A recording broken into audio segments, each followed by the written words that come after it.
So first what you're going to do is apply heat protectant, and I'm trying to keep my hair healthy, so I'm applying a generous amount of that, and then section about a 1-inch section and start at the middle of the section, roll it a little, and then pull it outward to the end. That way you can get the ends and not damage your hair as much. Usually what I like to do is feel the iron with my finger to see if it's hot enough. So then once it's kind of hot enough, then I will just unravel the curl. I usually hold it in there, if I had to estimate, for about 5 seconds to 8 seconds, I'd say. Now the rest is very repetitive. All I have to do is curl it, and then what I do is put the curl that's done behind me so that I don't get them all mixed up and all messy looking, because I want the curls to kind of be very nice and tamed. Another thing I also did while curling my hair was section it in two and then started at the back of one side and then work myself up to the front. Oh yeah, and I forgot to mention that the curling iron I'm using is a 1 1/4 inch Hot Tools curling iron.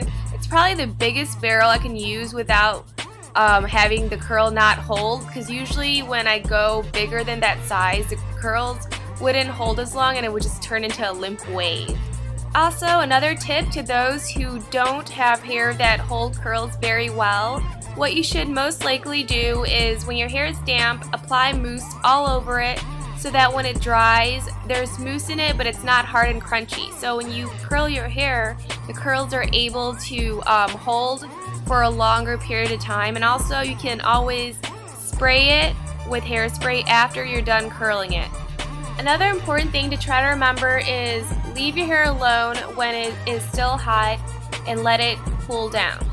After you're done curling your hair, the key to this Wonder Woman hairstyle is to tease your hair a lot in the crown area. So I'm taking Aussie Instant Freeze, section my hair into little sections, spray it about 2-3 times, and then I would tease it and then repeat all the steps to about halfway through my hair. So I'm just basically teasing the top half of my hair and leaving the bottom half, because by then it should be enough volume so that it looks like a huge bouffant or whatever it's called, so that when you put on the crown, you can still see the teased hair kind of peeking out from it, and that's what you're kind of targeting. After I'm done with teasing my hair, I just did a final kind of spray, flipped it over, and now you want to gently brush it so it is in place, everything isn't bumpy, you're smoothing it out, but be very gentle so that the volume is kept.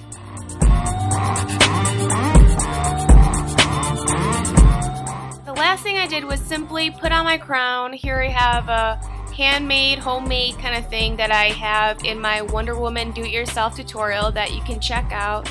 I'll link it in the screen or in the bottom bar below. Thanks for watching and happy Halloween!